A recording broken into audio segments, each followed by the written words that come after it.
Hi all, അസ്സലാമു അലൈക്കും, welcome back. അപ്പോൾ ഇന്നത്തെ നമ്മുടെ ഒരു സിമ്പിൾ ചിക്കൻ ഫ്രൈ ആണ് കേട്ടോ. നല്ല കോട്ടിങ്ങോട് കൂടിയിട്ട് ഒരു വെറൈറ്റി ടേസ്റ്റിൽ ഉണ്ടാക്കാൻ പറ്റുന്ന ഒരു കിഡിലൻ ഐറ്റം. അപ്പോൾ നമുക്ക് വീഡിയോയിലേക്ക് പോയാലോ. വീഡിയോയിലേക്ക് പോകുന്നതിന് മുന്നേ നിങ്ങൾക്ക് ഈ ചാനൽ ഇഷ്ടപ്പെടുന്നുണ്ടെങ്കിൽ പ്ലീസ് ഒന്ന് സബ്സ്ക്രൈബ് ചെയ്ത് സപ്പോർട്ട് ചെയ്യണേ. അപ്പോൾ നമുക്ക് ആദ്യം തന്നെ ചിക്കനിലേക്കുള്ള ചെറിയൊരു മസാല ഒന്ന് റെഡിയാക്കി കൊടുക്കാം. അപ്പോൾ ഈ ഒരു ബൗളിലേക്ക് ഞാനൊരു 1,300 ചിക്കൻ എടുത്തിട്ടുണ്ട്. നല്ലപോലെ കഴുകിയതിന് ശേഷം വെള്ളം അത്യാവശ്യം നന്നായിട്ട് കളഞ്ഞെടുക്കുക കേട്ടോ. ഒട്ടും തന്നെ ചിക്കനിൽ വെള്ളം ഉണ്ടാകാൻ പാടില്ല, കാരണം എങ്കിലും മസാല നന്നായിട്ട് പിടിച്ച് കിട്ടില്ല, ആ ഒരു കോൺഫ്ലോർ ഒന്നും കോട്ടിങ് ആയി കിട്ടില്ല. അതുകൊണ്ട് തന്നെ വെള്ളം നന്നായിട്ട് കളയാം.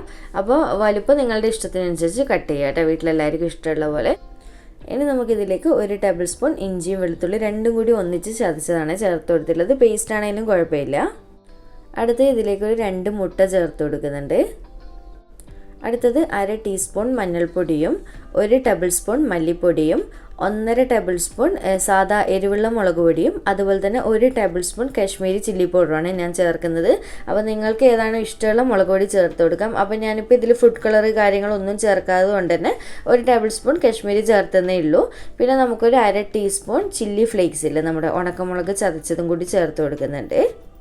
ലാസ്റ്റ് ഇതിലേക്ക് ഒരു 1/2 ടീസ്പൂണോളം വലിയ ജീരകത്തിൻ്റെ പൊടിയിൽ ഫെന്നൽ സീഡ്സ് പൗഡറും അതുപോലെ തന്നെ 1/2 ടീസ്പൂൺ കുരുമുളക് പൊടിയും പിന്നെ 1/2 ടീസ്പൂൺ ഗരം മസാല പൊടിയും കൂടി ചേർത്ത് കൊടുക്കുന്നുണ്ട്. അടുത്തത് പാകത്തിനുള്ള ഉപ്പും കൂടി ചേർത്ത് കൊടുക്കുന്നുണ്ട്. ഇനി ലാസ്റ്റ് ഇതിലേക്ക് 2 വലിയ സ്പൂൺ നിറയെ കോൺഫ്ലോർ ചേർത്ത് കൊടുക്കുന്നുണ്ട്. അതുപോലെ തന്നെ ഒരു വലിയ സ്പൂണിൽ അരിപ്പൊടിയില്ല, നമ്മുടെ പത്തിരിപ്പൊടി, അതും കൂടി ചേർത്ത് കൊടുക്കുന്നുണ്ട്. ഇത് രണ്ടും അത്യാവശ്യം നല്ല വലുപ്പമുള്ള സ്പൂണിലാണ് എടുത്തിട്ടുള്ളത്. ഇനി ലാസ്റ്റ് ഇതിലേക്ക് പുളിക്ക് ആവശ്യമായിട്ടുള്ള വിനീഗറോ അല്ലെങ്കിൽ ചെറുനാരങ്ങ നീരോ ചേർത്ത് കൊടുക്കുക ഇഷ്ടമുള്ളത്.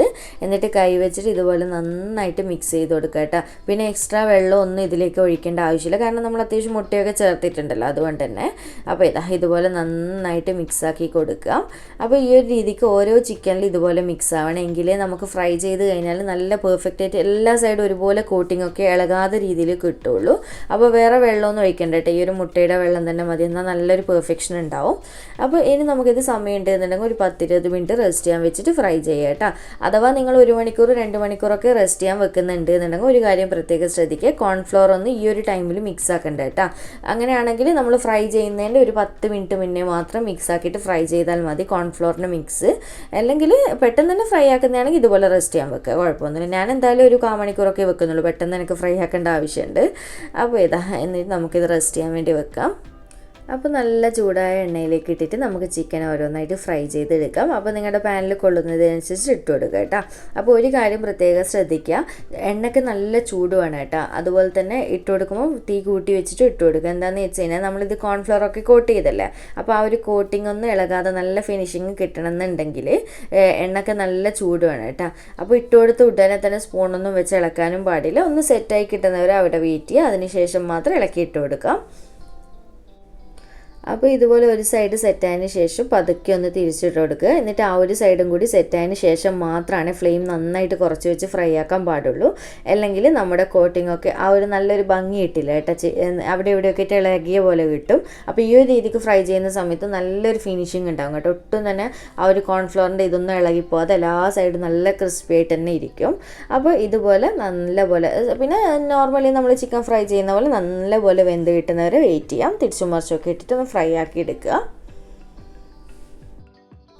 ഇപ്പോൾ നമ്മുടെ ചിക്കനൊക്കെ അത്യാവശ്യം നല്ലപോലെ ഫ്രൈ ആയി വന്നിട്ടുണ്ട് കേട്ടോ. പിന്നെ ഞാൻ ഡീറ്റെയിലായിട്ട് കാണിക്കണ്ടല്ലോ മൊത്തത്തിൽ ഫ്രൈ ആക്കുന്നത്, കാരണം എല്ലാവർക്കും അറിയുന്നത് തന്നെയാണ്. അപ്പോൾ ഇതുപോലെ തിരിച്ചും മറിച്ചൊക്കെ ഇട്ട് ഫ്രൈ ആക്കി നമുക്കിനി ഇത് എണ്ണയിൽ നിന്ന് കോരിയെടുക്കാം. അപ്പോൾ ഇത്രയേ ഉള്ളൂ, നമ്മുടെ ചിക്കൻ ഫ്രൈ റെഡി ആയിട്ടുണ്ട്. സിമ്പിളായിട്ടുള്ള റെസിപ്പി അല്ല, എല്ലാവർക്കും ഒരുപോലെ വീട്ടിലുണ്ടാക്കാൻ പറ്റുന്ന രീതിക്കാണ് കേട്ടോ ഞാൻ കാണിച്ചിട്ടുള്ളത്. അതുപോലെ തന്നെ ചിക്കൻ ഫ്രൈ ചെയ്യുന്ന സമയത്ത് കറിവേപ്പിലയും പച്ചമുളകൊക്കെ നീളത്തിലൊക്കെ കട്ട് ചെയ്തിട്ടൊക്കെ ഇട്ട് കൊടുക്കട്ടെ. അതൊക്കെ നിങ്ങളുടെ ടേസ്റ്റിനനുസരിച്ച് ചെയ്താൽ മതി. ഞാനിപ്പോൾ ഇട്ട് കൊടുക്കാൻ വിട്ടുപോയതാണ് കേട്ടോ. നല്ല ടേസ്റ്റാണ് കറിവേപ്പില ഇട്ട് കൊടുത്തു കഴിഞ്ഞാൽ. അപ്പോൾ സിമ്പിളാണ്, നല്ല ടേസ്റ്റാണ് കേട്ടോ. ഒരു പ്രത്യേക ഫ്ലേവറാണ് ഈ ഒരു ചിക്കൻ ഫ്രൈക്ക്.